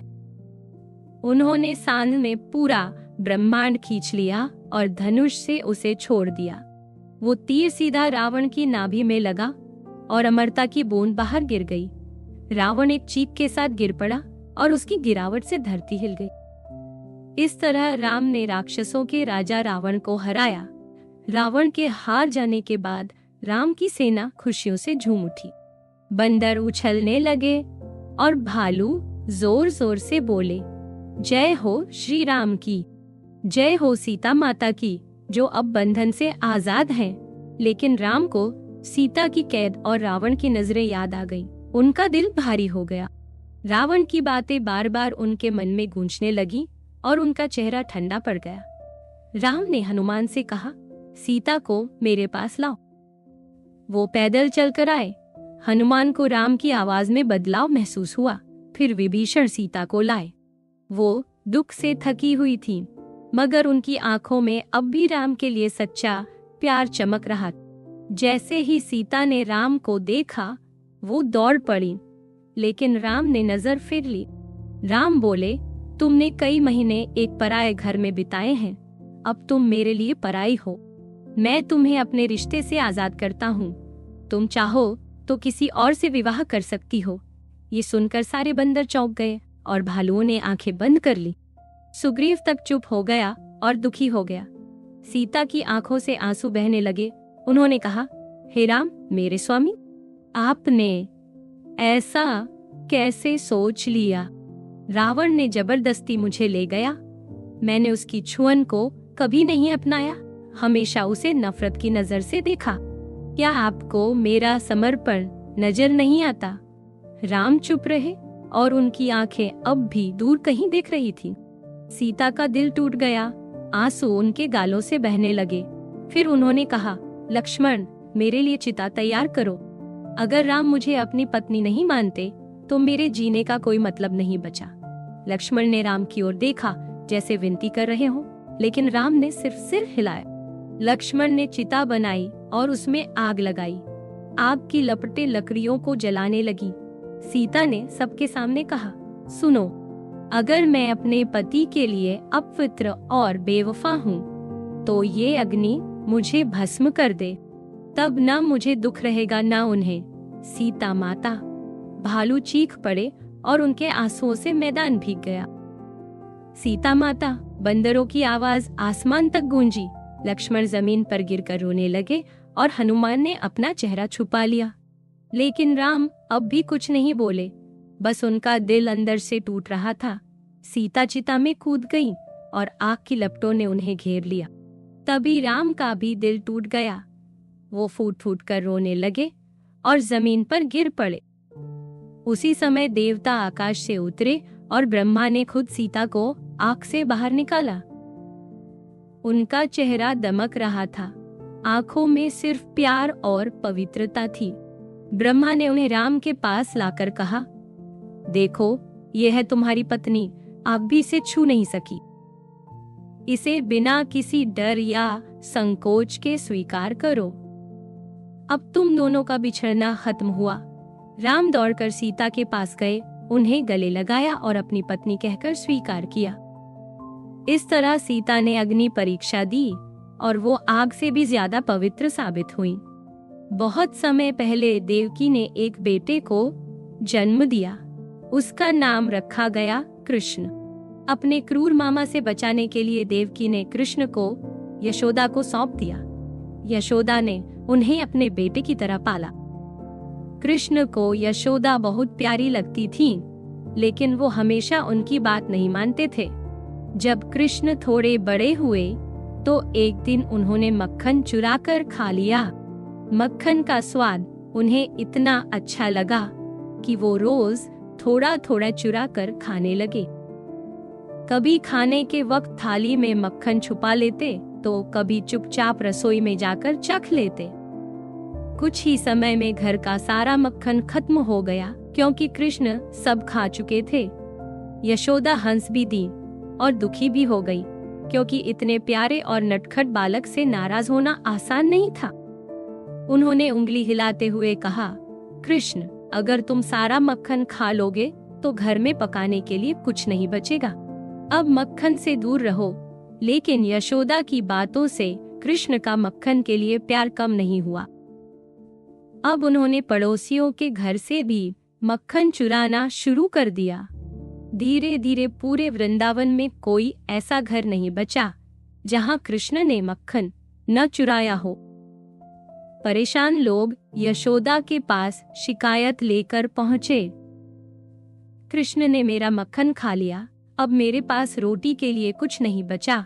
आटे से भरे चेहरे वाला एक रोटी वाला बोला, कृष्ण ने मेरा मक्खन खा लिया, अब मैं मछली कैसे पकाऊं? समुंदर के पानी से भीगे एक मछुआरे ने कहा। कृष्ण ने सारा मक्खन खा लिया, अब मेरे बच्चों के लिए कुछ नहीं बचा। कई माएं दुखी होकर बोली। यशोदा अब थक चुकी थी। उन्होंने एक तरकीब निकाली। उन्होंने कहा, मक्खन को ऊंचाई पर लटकाओ जहां कृष्ण की पहुंच न हो, तब वो नहीं चुरा पाएगा। लोगों ने वैसा ही किया और अपने रसोई घर में घड़ों को ऊंचा टांग दिया। अब कृष्ण के लिए मक्खन पाना मुश्किल हो गया और वो उदास रहने लगे। एक दिन यशोदा घर से बाहर गई और बोली, जब तक मैं लौटूं अच्छे से खेलना, फिर मैं तुम्हें इनाम दूंगी। जैसे ही यशोदा गई, नटखट कृष्ण ने अपने सभी दोस्तों को बुला लिया। उन्होंने ऊपर टंगे घड़े की तरफ इशारा करते हुए कहा, देखो वहां मक्खन है। अगर हम सब मिलकर कोशिश करें तो उसे उतार सकते हैं और मजे से खा सकते हैं। यशोदा के लौटने तक क्यों इंतजार करें? सब बच्चों ने खुशी से हाथ मिलाया और मदद करने को तैयार हो गए। उन्होंने अपने हाथ पैरों से एक सीढ़ी जैसा ढांचा बनाया और कृष्ण उस पर चढ़ गए। जैसे ही उन्होंने मक्खन का स्वाद चखा, खुशी से झूम उठे। बच्चे भी मक्खन चख चख कर हंसने लगे। पर उन्हें पता ही नहीं चला कि यशोदा लौट आई है। उन्होंने जैसे ही बच्चों को मक्खन खाते और गंदे चम्मच लिए देखा तो माथा पकड़ लिया। वो बोली, कृष्ण, तुमने मेरी बात नहीं मानी और अपने दोस्तों को भी शरारत में मिला लिया। अब तुम्हें सजा मिलेगी। सारे बच्चे डर के मारे वहां से भाग गए और कृष्ण अकेले पकड़े गए। यशोदा ने उन्हें डांटा और सजा दी ताकि वो दोबारा चोरी ना करे और अपने बड़ों की बात माने। इस तरह कृष्ण ने सीखा कि बड़ों की बात माननी चाहिए और अपने दोस्तों को गलत रास्ते पर नहीं ले जाना चाहिए। एक दिन कृष्ण दरवाजे पर खेल रहे थे और उनकी माँ घर का काम कर रही थी। उसी समय एक औरत वहां से गुजरी जो मीठे और रसीले फल बेच रही थी। वो जोर से बोल रही थी, फल ले लो, अच्छे मीठे फल ले लो। छोटे कृष्ण उसकी टोकरी की तरफ बड़े ध्यान से देखने लगे। उन्हें वो सारे फल बहुत अच्छे लगे। उनका मन कर रहा था कि काश वो भी इनका स्वाद चख पाते। कृष्ण ने अनाज के कुछ दाने उठाए और खुशी खुशी दौड़ पड़े, लेकिन रास्ते में उनके हाथ से सारे दाने गिर गए। जब वो फल वाली के पास पहुँचे, उनके हाथ में कुछ भी नहीं बचा था। तब उनकी आंखों में आंसू आ गए और होंठ कांपने लगे। फल वाली ने देखा तो उनका छोटा सा हाथ थाम लिया और बोली, प्यारे बच्चे, जितने फल चाहिए ले लो। देखो, ये मीठे फल तुम्हारे हाथ में बिल्कुल फिट बैठेंगे। कृष्ण उदास होकर बोले, पर मेरे पास देने के लिए कुछ नहीं है। तब वो औरत मुस्कुरा दी और बोली, तुम्हारे हाथ में जो कुछ भी है वही मेरे लिए बहुत है, जितना मन करे ले लो। फिर उस दयालु औरत ने कृष्ण को सारे मनपसंद फल दिए। कृष्ण बहुत खुश हुए और धन्यवाद कहकर उन्हें गले लगा लिया। फिर वो अपने दरवाजे पर लौट आए और फल खाने लगे। औरत भी मुस्कुराते हुए आगे बढ़ गई। थोड़ी दूर जाने के बाद जब उसने टोकरी में हाथ डाला तो उसे वहां कुछ सख्त चीजें महसूस हुई। जब उसने देखा तो उसकी टोकरी में अनमोल रत्न थे, रूबी, हीरे, मोती और पन्ने। उसने और अंदर हाथ डाला तो चांदी और सोने में जड़े नगीने निकलने लगे। वो औरत घुटनों के बल बैठ गई और भगवान को धन्यवाद देने लगी। उधर कृष्ण मुस्कुरा रहे थे और आराम से अपना फल खा रहे थे। इस तरह कृष्ण की सेवा और प्रेम करने वाली उस फल वाली को भगवान ने अद्भुत तोहफा दिया। जब कृष्ण थोड़े बड़े हुए तो उनकी माँ ने उन्हें जंगल में गाय चराने भेजना शुरू किया। कृष्ण और उनके दोस्त गायों को चरने के लिए ले जाते और खुद खेल में मस्त हो जाते। वो विषअमृत और लंगड़ी जैसे खेल खेलते, लेकिन उन्हें पत्थर लगाने वाला खेल सबसे ज्यादा पसंद था। कृष्ण पत्थरों को जमा देते और दोस्त उन्हें गेंद से गिरा देते।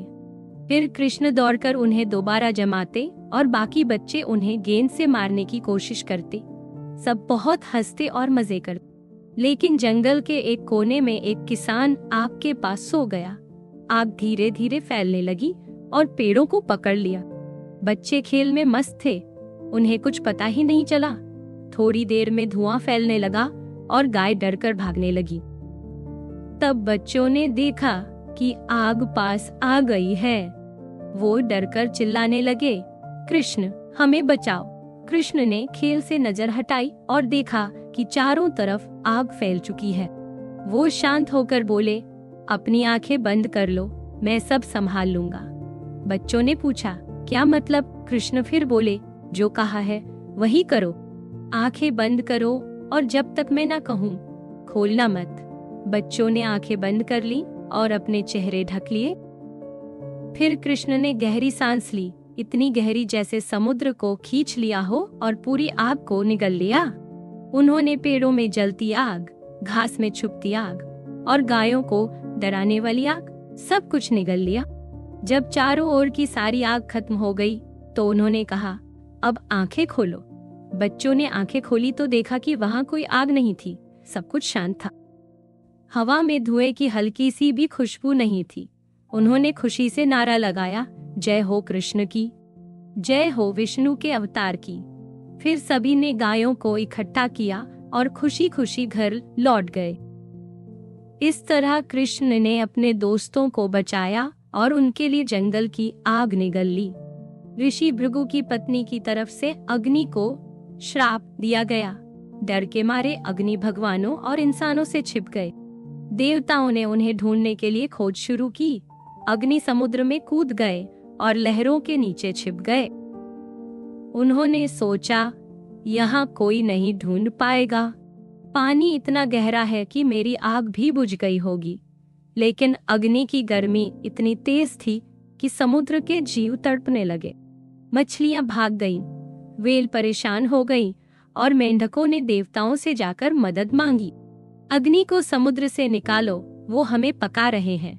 जब देवता अग्नि को निकालने आए तो वो भाग खड़े हुए और जाते जाते मेंढकों को श्राप दे गए, तुमने मुझे पकड़वाया, अब तुम्हारी जीभ स्वाद नहीं पहचान पाई। यही सजा है ज्यादा बोलने की। इसके बाद अग्नि एक बरगद के पेड़ में छिप गए। उसकी मोटी शाखाएं और गहरी जड़ें उन्हें छुपा रही थीं। अग्नि ने सोचा, अब कोई मुझे नहीं ढूंढ पाएगा। लेकिन तभी एक हाथी आया जिसने उस पेड़ से खाना लेने की कोशिश की और उसकी सूंड जल गई। अरे, ये पेड़ तो जल रहा है, हाथी चिल्लाया। और देवताओं के पास गया। अग्नि को बरगद से बाहर निकालो। हाथी ने कहा, वो मुझे जला रहे हैं, मैं भूखा मर जाऊंगा। देवता फिर आए, लेकिन अग्नि फिर भाग निकले और जाते जाते हाथी को श्राप दे गए।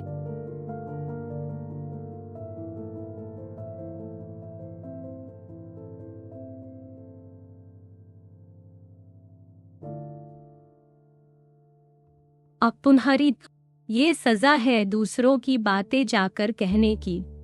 अब अग्नि एक शमी के पेड़ पर जा बैठे।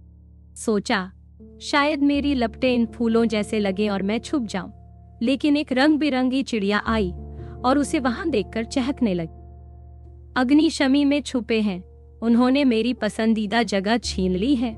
वो उड़ती हुई देवताओं के पास गई और उन्हें बता दिया, अग्नि को शमी से निकालो। उसने कहा, मैं थक गई हूँ और मुझे आराम चाहिए। देवता फिर आए, अग्नि फिर भागे और इस बार उस चिड़िया को श्राप दे गए, अब तुम्हारी जीभ अंदर से टेढ़ी होगी, ताकि तुम हर बात पर चहकना बंद कर दो। अब मेंढक, हाथी और चिड़िया तीनों दुखी हो गए और धरती पर शोर मचाने लगे। देवताओं ने उनकी फरियाद सुनी और उन्हें वरदान दिए। मेंढकों को स्वाद न मिलने के बावजूद अंधेरे में भी आराम से चलने की ताकत दी। हाथी को छोटी जीभ के बावजूद हर चीज खाने की ताकत और भूख से डर खत्म करने का वरदान मिला। चिड़िया को दी गई टेढ़ी जीभ के साथ गाने और मीठी आवाज का उपहार मिला। उसी से सभी पक्षियों को गाने की कला मिली। इस तरह जानवरों ने अग्नि को ढूंढ निकाला और उसके साथ साथ अपने हिस्से का श्राप और वरदान भी पाया। हिमालय की ऊंचाई तक फैले पहाड़ों पर एक रेशमी कपास का पेड़ था, जो हर साल और बड़ा होता जा रहा था। उसकी शाखाएं आसमान की तरफ फैलती जा रही थीं और उसके फूल राहगीरों को सुख देते थे। पेड़ खुश था कि वह अपना काम अच्छे से कर रहा है। एक दिन नारद मुनि उधर से निकले, उनकी खड़ताल की आवाज गूंज रही थी। वे उसी पेड़ के नीचे बैठे और अपने वाद्य बजाने लगे। उनकी तान सुनकर पेड़ एकदम शांत हो गया, जैसे हर सुर को ध्यान से सुन रहा हो।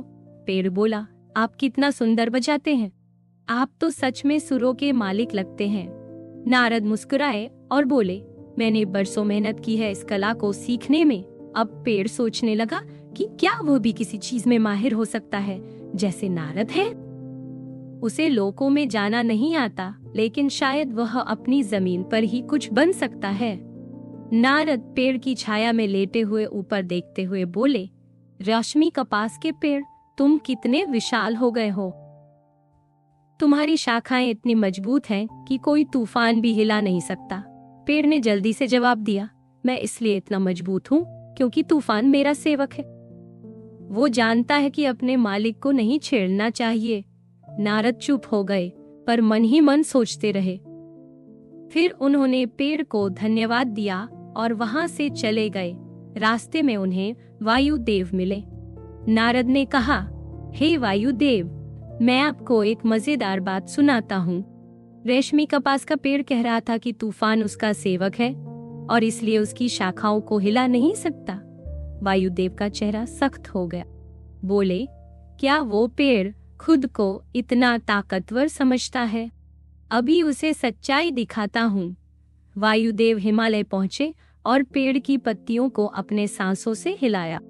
बोले, रेशमी कपास के पेड़, तू खुद को तूफान का मालिक समझता है, लेकिन हवाएं तेरे इशारे पर नहीं चलती। पेड़ ने कुछ नहीं कहा और अपनी बात पर अड़ा रहा। वायुदेव और नाराज हो गए। उन्होंने कहा, मैं तुझे इसलिए नहीं उड़ाता क्योंकि ब्रह्मा जी ने तुझे एक बार विश्राम के लिए चुना था। मैं उनकी इज्जत करता हूँ, न कि तेरी ताकत की। पेड़ अब भी चुप रहा। फिर वायुदेव ने जोरदार तूफान बनाया। हवा ने पहाड़ों को हिला दिया, पेड़ की सारी पत्तियां और फूल उड़ा दिए। पेड़ उदास होकर उन गिरी हुई पत्तियों को देखता रहा, लेकिन उन्हें वापस नहीं जोड़ पाया। इस तरह पेड़ ने अपने घमंड की सजा पाई और बाकी पेड़ों की तरह उसकी पत्तियां भी उड़ गईं। मंद्र देश में एक राजा रहते थे, जिन्हें बहुत समय से संतान की इच्छा थी।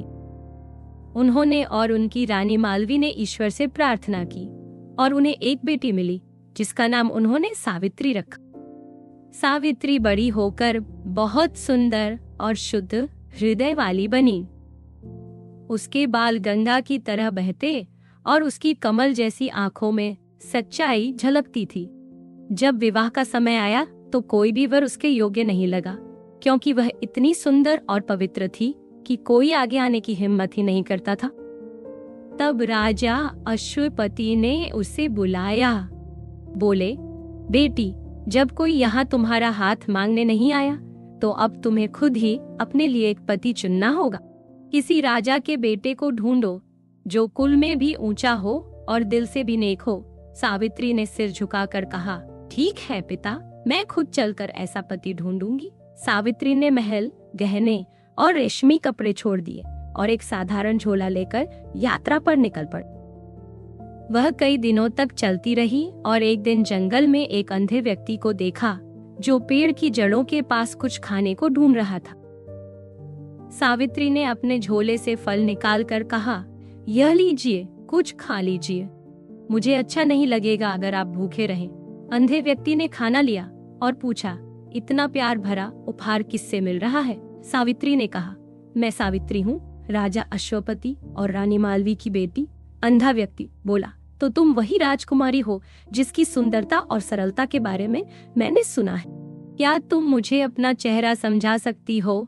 सावित्री मुस्कुराई, लेकिन खुद को सही से समझा नहीं सकी। फिर उस अंधे व्यक्ति ने अपने बेटे सत्यवान को बुलाया। सत्यवान ने जब सावित्री को देखा तो पहली ही नजर में उसका दिल सावित्री के लिए धड़क उठा, लेकिन उसने अपने भाव दबा लिए और बोला, पिता, वह ऐसी लगती है जैसे उगता हुआ सूरज।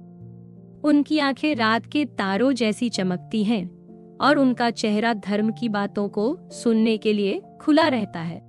उनके बाल पवित्र नदी की तरह बहते हैं और होठों की मुस्कान में शांति और सच्चाई बसती है। सावित्री का मन भी सत्यवान के लिए झुक गया। वह सोचने लगी, काश मैं अपने पिता की इच्छा और अपने दिल की चाह दोनों पूरी कर सकूं। सत्यवान का मन धर्म जानता है और उसकी आत्मा सच्चाई से भरी है। फिर वो विदा लेने को हुई और बोली, अब से बातें करके अच्छा लगा, लेकिन मुझे अपने काम पर आगे बढ़ना है। अंधे व्यक्ति ने पूछा, कौन सा काम बेटी, क्या हम मदद कर सकते हैं? सावित्री की आंखों में फिर से सत्यवान के लिए चाह दिखी और वह बोली, मैं ऐसा पति ढूंढ रही। मेरे देश में कोई आगे नहीं आया, इसलिए मैं खुद ही तलाश रही हूँ। अंधा व्यक्ति गहराई से झुका और बोला, राजकुमारी, मेरे बेटे सत्यवान को एक बार दिल से देखो। वह जन्म से भी कुलीन है और मन से भी सच्चा, क्योंकि मैं सलवा देश का राजा द्युमत्सेन हूँ। मेरी आंखें और राजपाट दोनों छिन गए। अब मैं यहाँ जंगल में एक साधु की तरह रहता हूँ। मेरे बेटे को अपना वर मानो। तब सावित्री मुस्कुराई और उसकी खुशी की चमक सूरज की रोशनी जैसी हो गई।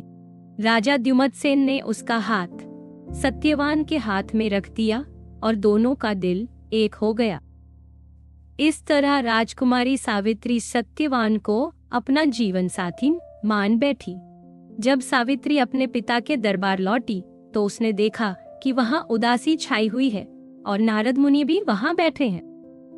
उसने दोनों को प्रणाम किया और खुशी खुशी बताया कि उसने सत्यवान को अपना पति चुन लिया है। यह सुनकर नारद का चेहरा गंभीर हो गया और उन्होंने अपना तंबूरा नीचे रख दिया। उन्होंने कहा, राजकुमारी, तुमने एक अच्छा इंसान जरूर चुना है, लेकिन उसकी किस्मत में 1 साल बाद मृत्यु लिखी है। तब तुम फिर से अकेली रह जाओगी। राजा अश्वपति ने भी दुखी होकर कहा, बेटी, किसी और को अपना जीवन साथी बना लो और खुद को इस दुख से बचा लो। लेकिन सावित्री ने सीधा जवाब दिया, मैं सिर्फ एक बार अपना पति चुनूंगी और वो है सत्यवान। नारद ने सिर हिलाकर सहमति। राजा का दिल भारी था, लेकिन उन्होंने बेटी की इच्छा मान ली। फिर सावित्री और सत्यवान ने अग्नि के सामने 7 फेरे लिए और जंगल में एक सादा जीवन शुरू किया। सावित्री ने सब कुछ छोड़ दिया और एक तपस्विनी की तरह सत्यवान के साथ रहने लगी। 1 साल बीत गया। हर दिन सावित्री को पलक झपकने जैसा लगा, क्योंकि उसका प्यार बहुत गहरा था। फिर वो दिन आ गया जब सत्यवान की मृत्यु तय। सावित्री ने सत्यवान के साथ जंगल चलने की इजाजत मांगी और दोनों मन भारी करके निकले। सत्यवान ने लकड़ी काटने की कुल्हाड़ी उठाई और बोला, मैं चाहता हूँ कि मरने से पहले तुम्हारे लिए घर में लकड़ी छोड़ जाऊं। सावित्री ने उसका हाथ चूमा और उसे जाने दिया। कुछ समय बाद सत्यवान का चेहरा पीला पड़ गया और वह थक कर सावित्री की गोद में सिर रखकर लेट गया। उसकी सांसें धीमी हो गई और तभी यमराज आए जो उसकी आत्मा लेने आए थे। उन्होंने सत्यवान की आत्मा को निकाला और जंगल की राह पर लौटने लगे। पेड़ खुद झुकते गए ताकि यमराज रास्ते से गुजर सके। सावित्री चुपचाप उनके पीछे चलने लगी। यमराज ने मुड़कर पूछा, राजकुमारी अब लौट जाओ। सत्यवान की किस्मत में आज मृत्यु लिखी है। सावित्री ने कहा, मैं धर्म का पालन करती हूँ।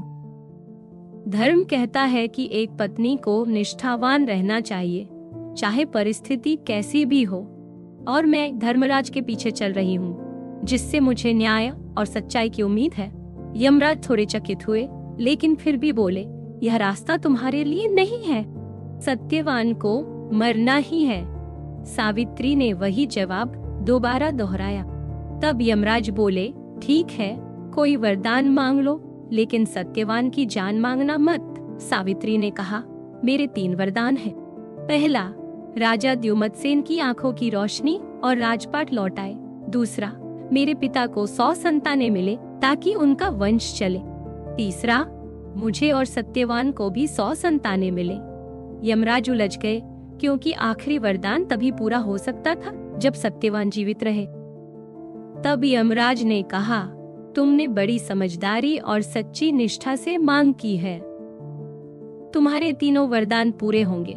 फिर उन्होंने सत्यवान की आत्मा लौटा दी और सावित्री की बहादुरी और सच्चाई की सराहना की। सत्यवान ने आंखें खोली तो सावित्री उसे गोद में लिए रो रही थी। उसने उसे सब कुछ बताया।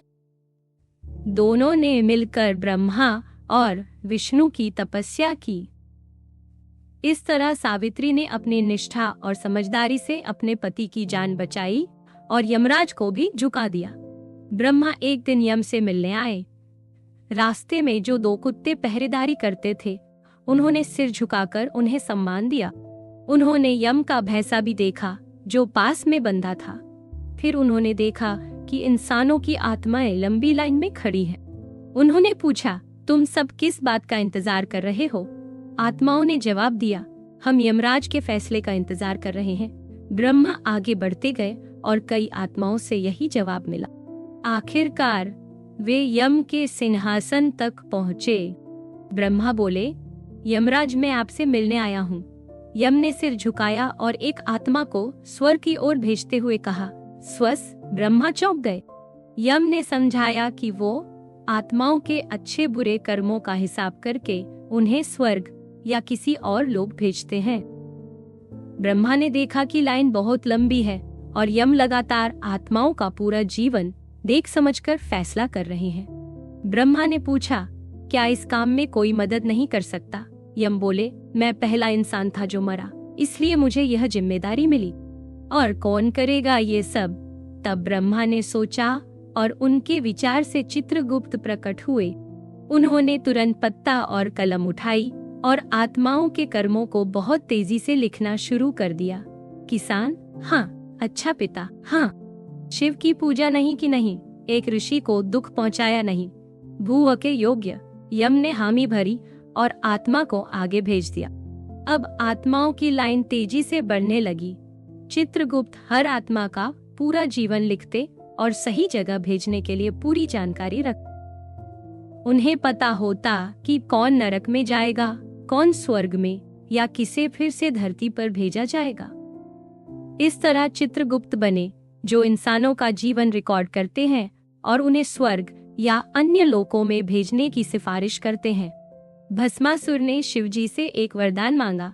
उसने बरसों तक तप किया, उपवास किया और हर मौसम को सहा।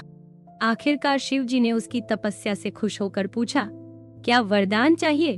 भस्मासुर बोला, हे प्रभु, जैसे आपकी देह पर भस्म लगी है, मैं भी वैसा ही बनना चाहता हूँ। मुझे ऐसा वरदान दीजिए कि जिसे भी मैं सिर पर हाथ लगाऊं वह भस्म हो जाए। शिव ने वरदान दे दिया। तभी भस्मासुर की आंखों में छल कपट झलकने लगी। वह बोला, अब हे प्रभु, आप ही भस्म हो जाइए ताकि मैं आपकी पत्नी पार्वती को पा सकूं। भस्मासुर शिव के पीछे भागने लगा। शिव जंगलों, रेगिस्तानों से होकर भागते रहे, लेकिन भस्मासुर उनका पीछा करता रहा। आखिरकार शिव थककर विष्णु के पास पहुंचे। शिव बोले, भस्मासुर मेरे दिए वरदान से मेरी जान और मेरी पत्नी को चाहता है। वो मुझे भस्म करना चाहता है। तब विष्णु ने मोहिनी का रूप लिया, जो बेहद सुंदर थी। उसने नाचना शुरू किया, जिससे भस्मासुर का ध्यान शिव से हट गया। भस्मासुर बोला, मोहिनी, मुझसे शादी करो, मैं तुम्हारा हो गया हूँ। मोहिनी हंसी और बोली, मैं उसी से शादी करूंगी जो मेरे जैसे नाच सके। क्या तुम मेरी हर हरकत दोहरा सकते हो? भस्मासुर, जो मोहिनी के सौंदर्य में खो चुका था, तैयार हो गया। मोहिनी ने जितना नाचा वो भी वैसा ही करता गया। कई दिन तक वो उसके साथ नाचता रहा और सब कुछ भूल गया। आखिर में मोहिनी ने नाच खत्म करते हुए अपना हाथ अपने सिर पर रखा। भस्मासुर ने भी वैसा ही किया। तुरंत ही वह भस्म हो गया। इस तरह शिव को बचाया विष्णु ने, और शिव को यह सीख मिली कि वरदान सोच समझकर देना चाहिए।